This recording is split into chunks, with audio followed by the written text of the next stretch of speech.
여러분 안녕하세요. 오늘은 생식과 유전의 세 번째 시간, 생식세포가 만들어지는 과정에 대해서 한번 알아보도록 하겠습니다. 우리가 지난 시간까지는 체세포 분열의 과정에 대해서 알아봤는데요.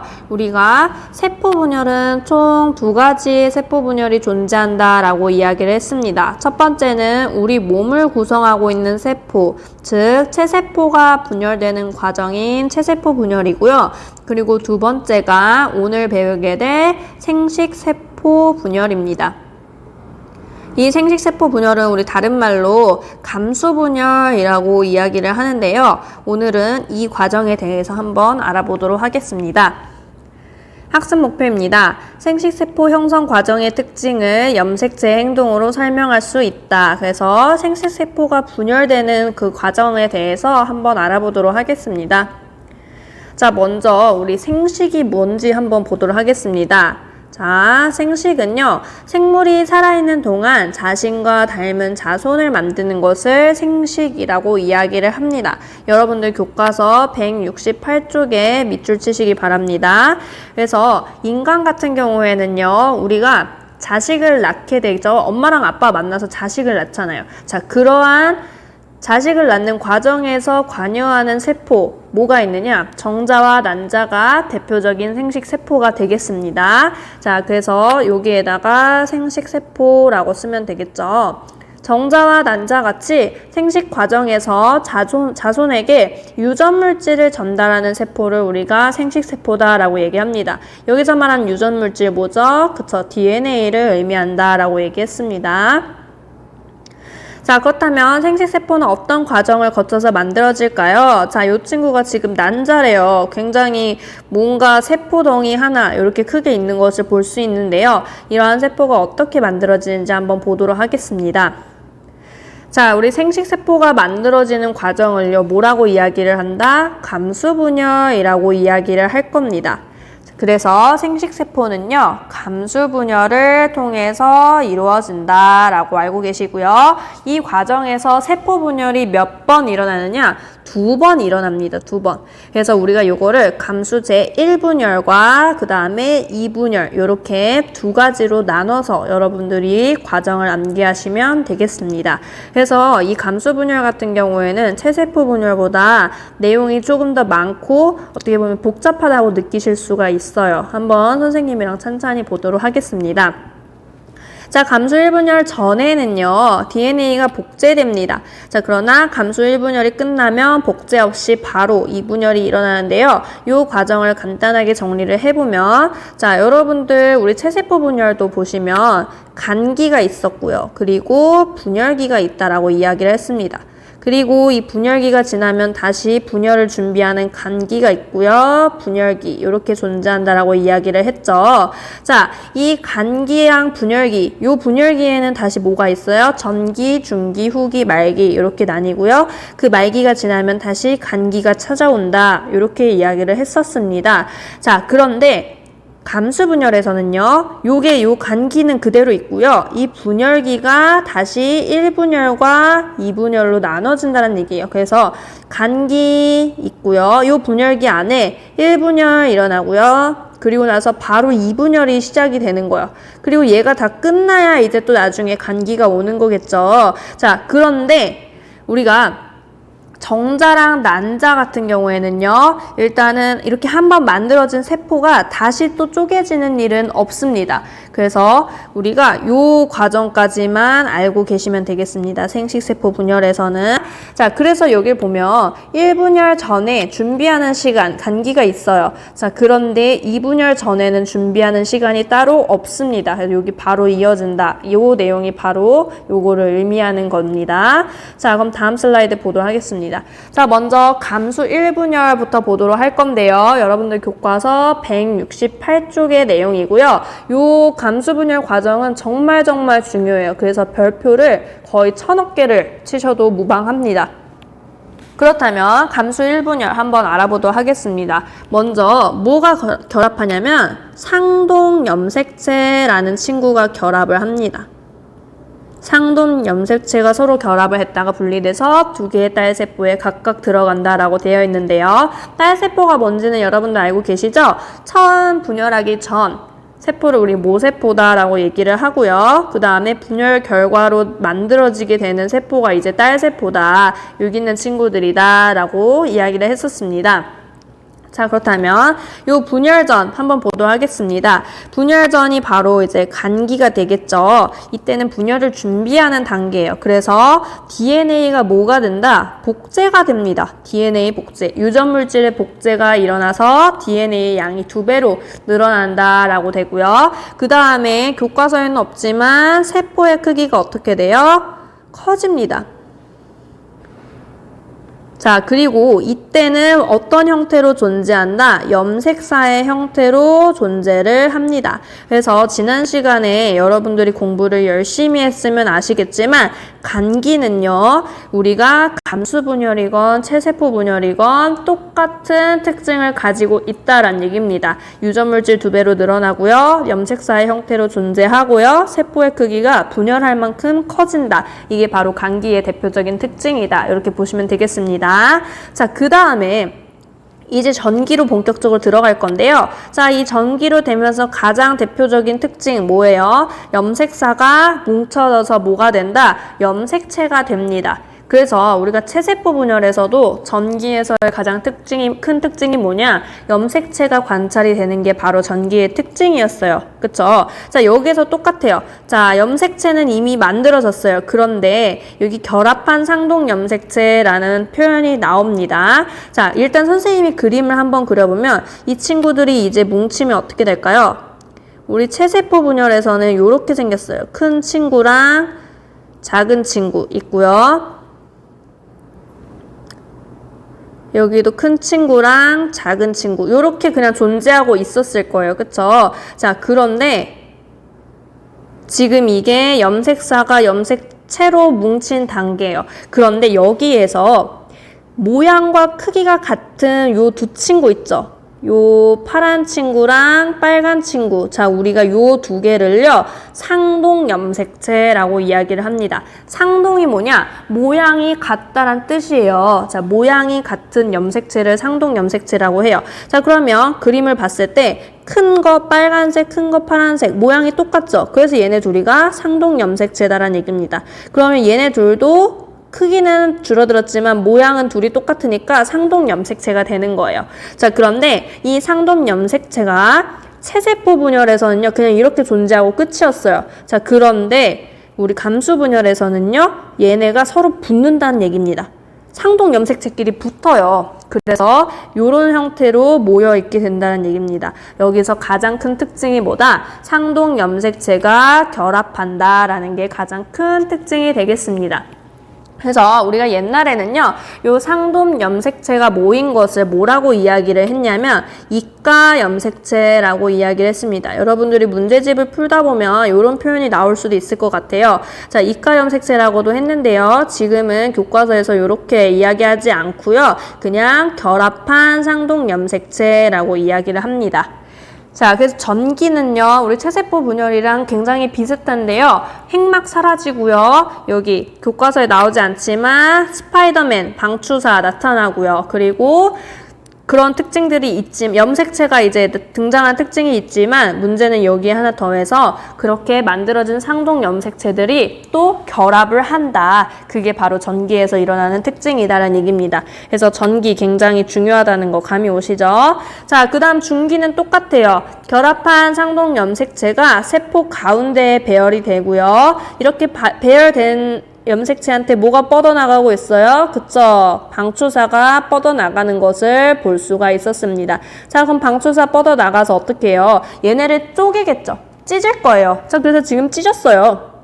자, 세포 하나에 지금 보시면 이렇게 염색체가 한 쌍씩 쪼개지는 형태로 이제 존재를 한다라는 얘기입니다. 우리가 체세포 분열에서는 어떻게 쪼개졌냐면 이 단계에서 선생님이 그림을 한번 그려볼게요. 체세포 분열은, 자, 염색체를 그냥 이렇게 그릴게요. 상동 염색체를 굳이 만들지 않았어요. 그렇기 때문에 이렇게 일렬로 배열이 되어 있었습니다. 자, 맞죠? 체세포 분열은 이렇게 배열이 되어 있고요. 찢으면 여기가 이렇게 찢어졌어요. 그래서 각각의 세포가 어떻게 생겼었냐면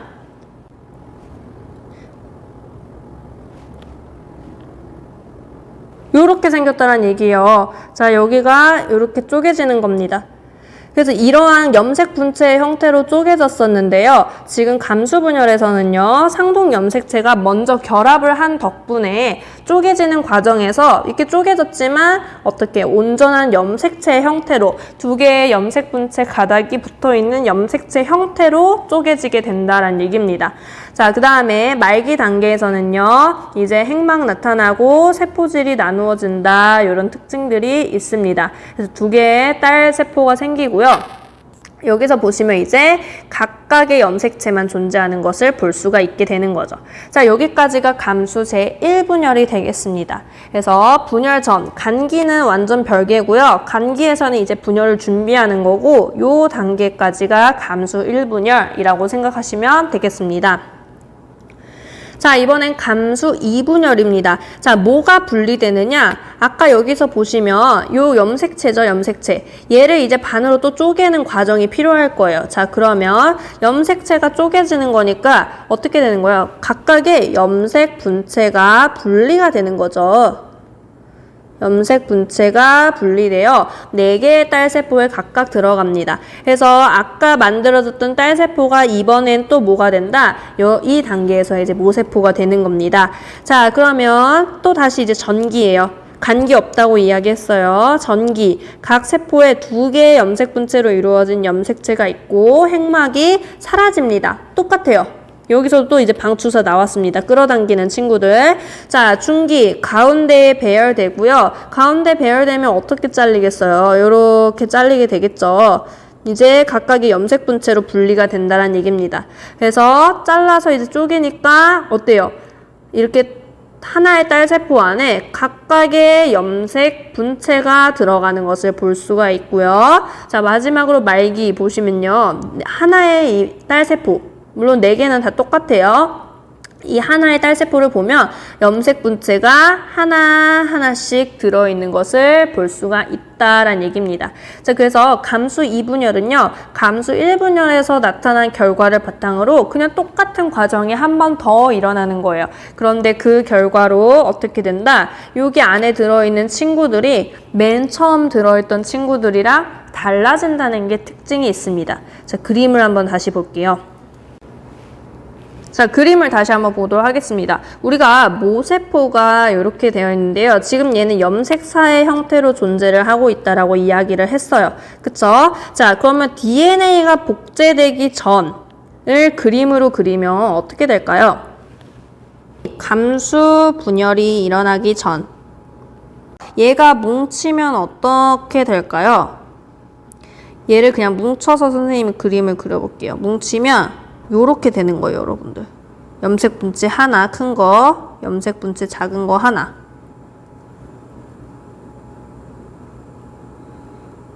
요게 원래 지금 염색사의 형태로 우리가 표현이 되지만 얘를 그냥 뭉쳐서 생각하면 얘가 지금 이거랑 똑같은 거예요. 자, 그런데 우리가 감수분열이 일어나기 전 간기 단계에서 뭐가 일어난다 그랬죠? 그쵸? DNA가 2배로 복제가 된다라고 이야기를 했습니다. 이게 간기 단계에서 일어나는 거죠. 자, 그러면 DNA가 복제되니까 그림이 어떻게 되는 거예요? 그쵸. 빨간에 이렇게 하나 있었어요. 그런데 걔가 하나가 더 복제가 된 거예요. 그리고 작은 애 하나 있었는데 복제되고요. 그리고 파란 색깔이 하나 있었는데 얘도 복제가 되는 겁니다. 요렇게 되는 거예요. 그러니까 얘를 그림을 그리게 되면 어떻게 된다?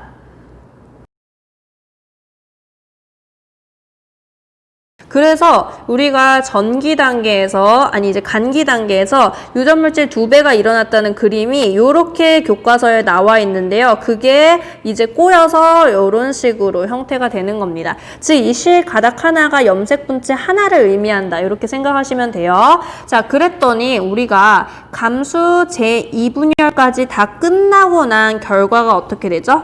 자, 여기다 써볼게요. 감수 2분열 말기에서 세포를 다시 그려보면 어떻게 되느냐. 결과적으로 딸세포 안에 염색 분체가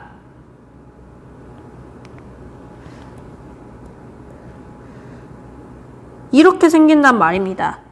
자, 지금 보시면 감수 분열이 일어나기 전에는요, 원래 이 상태였어요. 원래 얘가 모세포였어요. 자, 그런데 얘가 복제에 일어났다가 감수 1분열 통해서 반으로 쪼개졌다가 감수 2분열에서 한 번 더 쪼개지죠. 자, 그러니까 얘가 한 번 더 쪼개지는 과정에서 이제 요렇게 유전자가 유전물질 절반으로 줄어든다는 얘기입니다. 염색체 수가, 염색 분체의 수가 이제 반으로 줄어들게 된 거죠. 그래서 감수 2분열의 특징, 가장 대표적인 특징이 뭐냐? 염색체 수가 모세포에 비해 절반으로 줄어든다라는 특징을 가지고 있는 겁니다. 자, 만약에 감수 2분열은 두 번 일어난다 그랬어요. 그럼 감수 1분열에서는 어떻게 생겼죠? 그쵸? 감수 1분열에서는 그냥 모세포랑 이제 똑같은 거예요. 똑같은데 감수 2분열에서 그걸 한 번 더 쪼개줬기 때문에 얘가 이런 형태로 존재하게 된다. 딸세포가. 이렇게 정리를 하시면 되겠습니다. 그래서 염색체 수가 정확히 절반으로 줄어든다 입니다. 자, 그래서 여러분들 우리 감수 2분열까지 정리를 한번 해봤습니다. 그래서 감수 분열의 결과 한번 같이 볼게요. 염색체 수가 모세포 수에 비해 어떻게 줄어든다? 절반으로 줄어듭니다.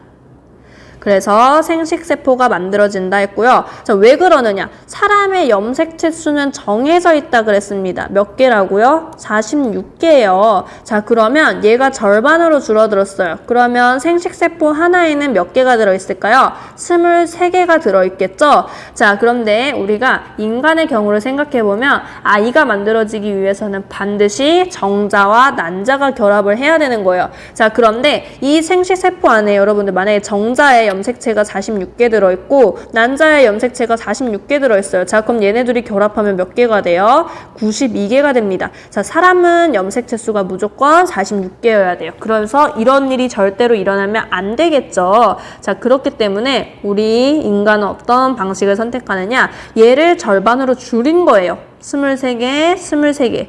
자, 그럼 얘네 두 개 만났어요. 정자, 난자 만나면 46개가 되는 겁니다. 됐죠? 그래서 우리가 생식세포의 가장 큰 특징은 뭐다? 염색체 수가 감수 분열 때문에 절반으로 줄어든 상태이다. 이렇게 정리하시면 되겠습니다. 자, 여러분들 이 질문 한번 보도록 하겠습니다. 감수 1분열과 감수 2분열에서 세포 한 개에 들어있는 염색체 수의 변화를 비교해보자 라고 되어 있는데요. 자, 선생님이 그림을 한번 그려보도록 하겠습니다. 자, 일단 우리가 선생님이 세 가지의 세포를 그렸는데요. 첫 번째는 감수 1분열 전기를 한번 그려볼게요. 자, 큰 염색체랑 작은 염색체가 있는데 감수 1분열 전기에서 이렇게 모양이 같은 두 개의 상동 염색체가 결합을 한다라고 이야기를 했습니다. 자, 그리고 나서 얘가 이제 말기가 됐어요. 자, 그러면 어떻게 그림이 그려지느냐? 세포 하나만 보고 그릴게요. 자, 이렇게 생길 거예요. 자, 요렇게 들어간다는 얘기입니다. 그러면 얘가 지금 요렇게 쪼개졌으니까 또 다른 친구를 그려보면 어떻게 될까요? 하나는 요렇게 존재를 하게 되겠죠. 큰 거 하나, 그 다음에 작은 거 하나, 요렇게 들어갈 거예요. 자, 여러분들 지금 선생님이 그림을 그린 거는요, 얘를 지금 전기 단계에서 이제 말기로 감수 제1분열이 일어난 상황을 그린 거고요. 자, 얘가 다시 한번 이제 쪼개지게 될 거예요. 감수 2분열이 일어나게 되죠. 자, 그럼 그때 딸세포에는 어떻게 생길까요? 큰 거 한 줄을 정확히 그리면 이렇게 생겼겠죠. 이렇게 큰 거 한 줄, 그 다음에 작은 거 한 줄, 이렇게 생겼을 겁니다. 자, 그래서 우리가 선생님이 지금 세포를 3개를 그렸는데 다시 한번 정리를 해보면 얘는 감수 1분열 전기, 자, 그리고 얘는 1분열 말기, 그리고 얘를 바탕으로 또 분열이 일어나니까 얘는 2분열 말기라고 하겠습니다. 자, 이때 염색체 수의 변화를 보자란 얘기인데요. 자, 우리가 염색체 수를 어떻게 따지냐면 쉽게 말해서 여기 지금 염색 분체 사이에 우리가 요걸 뭐라고 이야기했었냐면 동원체라고 이야기했습니다. 기억나세요? 자, 요 동원체 개수로 한번 생각을 해보도록 하겠습니다. 자, 그러면 감수 1분열 전기에서는요, 지금 동원체가 몇 개 있어요? 4개가 있습니다. 그래서 얘를 우리 염색체가 4개 있다라고 이야기를 할 거예요. 자, 그런데 여기에서 감수 1분열이 일어나서 얘네가 반씩 쪼개졌잖아. 쪼개져서 들어갔어요. 그랬더니 여기에서는 염색체가 몇 개가 있어요? 2개가 있습니다. 됐죠? 자, 그런데 얘 지금 2개 있죠? 그리고 얘가 또 쪼개질 거예요. 쪼개질 때 어떻게 쪼개느냐? 중기에 이제 가운데로 몰리면서 여기가 이렇게 쪼개지게 될 거잖아요. 그쵸? 자, 이렇게 쪼개지게 될 겁니다. 자, 그래서 쪼개져서 들어가는 게 이 친구들인데요. 여기에서 동원체 개수를 보시면 1개, 2개, 2개 있습니다. 자, 우리가 놀랍게도 염색체 수의 개수를 비교하자 그랬을 때 얘는 4개에서 2개로 줄어들었어요. 절반. 맞죠? 자, 그런데 이 1분열 말기에서 2분열까지 일어나는 과정에서는 염색체 수는 그대로 일정하다라는 뜻입니다. 자, 우리가 염색체랑 염색 분체를 정의를 다시 한번 살펴보면 이 염색 분체가 복제돼서 2가닥의 염색 분체로 이루어진 게 이제 염색체라고 이야기를 했잖아요. 그쵸? 그렇기 때문에 이 염색 분체는요, 같은 내용을 담고 있습니다. 같은 유전 물질을 가지고 있어요. 그렇기 때문에 사실상 이 친구랑 이 친구의 염색체의 개수가 똑같다라고 생각을 하시면 되겠습니다. 라는 얘기예요. 그래서 여러분들이 좀 이해하기가 어려울 수도 있는데 우리가 염색체의 수를 물어볼 때는 여기 있는 동원체의 수로 생각을 하셔도 됩니다. 이 가운데 있는 애가 몇 개 있냐라는 얘기예요. 그래서 이 답을 포인트를 보시면 감수 1분열에서는 상동염색체가 분리되면서 염색체 수 자체가 반으로 줄어들어요. 얘랑 얘는 완전히 다른 친구였어. 그래서 얘가 줄어드니까 얘가 반으로 찢어지니까 이게 절반으로 줄어들었어요. 그런데 감수 2분열에서는요, 이미 하나의 그 염색체 안에서 그냥 염색 분체 2가닥으로 이제 분리가 되는 거예요. 그렇기 때문에 여기서는 염색체 수가 변하지 않는다라고 생각을 하시면 되겠습니다. 자, 그래서 오늘 영상에서는요, 여기까지 우리가 다룰 거고요. 다음 영상에서는요, 본격적으로 감수 분열과 치세포 분열을 비교해보는 시간을 가지도록 하겠습니다.